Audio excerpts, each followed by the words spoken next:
systems check. We are Roger to go.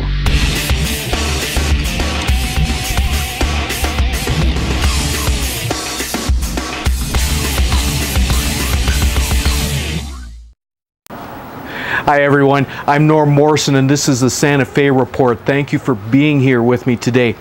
Well, it's an overcast day in the land of enchantment, a little bit on the cool side, and it's starting to sprinkle a little bit. It's really starting to feel like fall here. But anyway, this is the third and pretty much the final installment that I'm going to do on the visioning process. And I'm not actually going to be talking about visioning, but it's a subject that's related to that. And for those of you that have been involved in the process with me, and this has been a really valuable process, and I personally, and I hope it has been for you also. But what I want to talk about today is the size of the goals, the size of the vision we have. And in the documents that I created, I've mentioned numerous times about thinking big.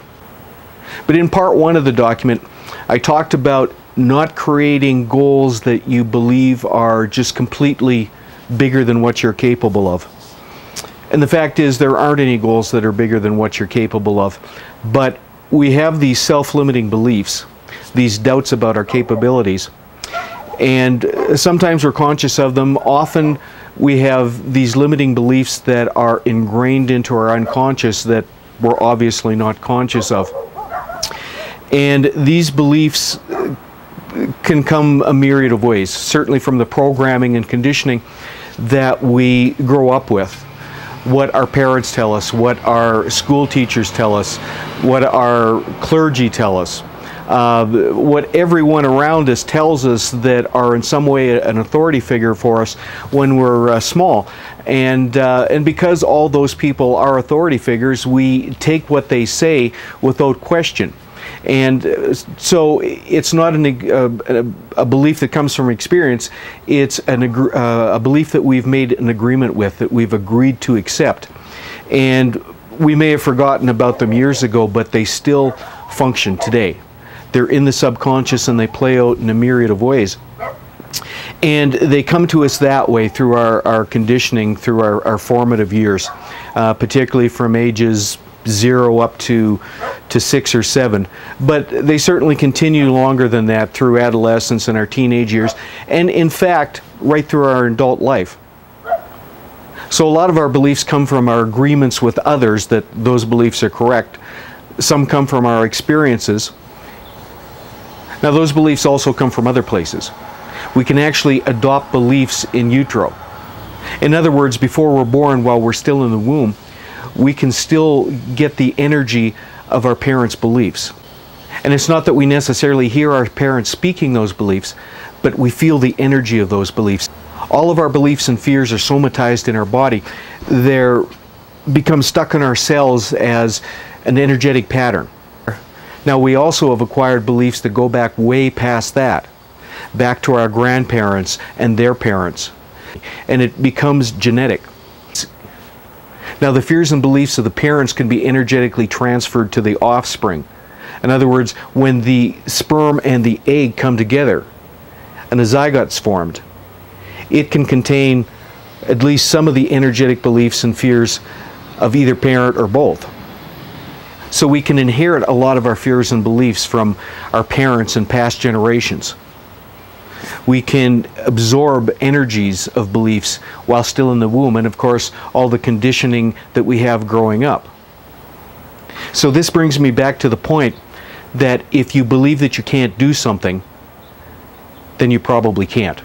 It's like Henry Ford said, whether you think you can or you can't, you're right.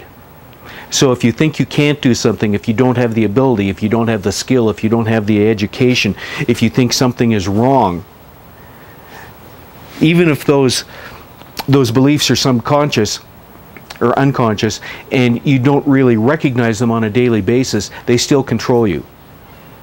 So when you're making your goals, although you want to think big, you don't want to think too far past what you think might be possible.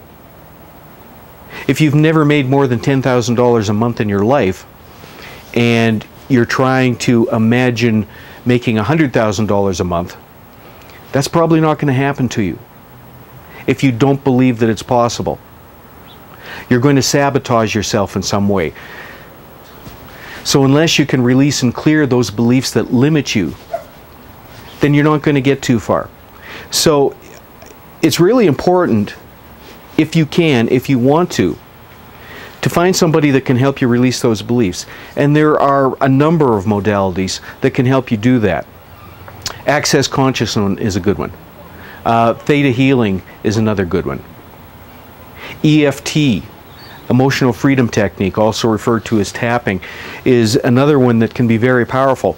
And if you really want to release some of those things that limit you in your life, I really suggest that you find out some more information about them, and if you're serious, look for a practitioner.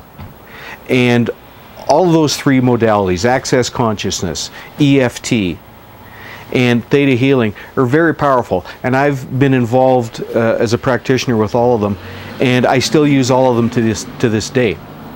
So I'd really like to encourage you to take a look at some of these modalities, and there's others out there also. Those are just three that I happen to be very familiar with. Take a look at them, see if you think they might be a fit. Find a practitioner in your area. It can be the difference between having what you want and not, because you'll go no further in life than what you believe is really possible.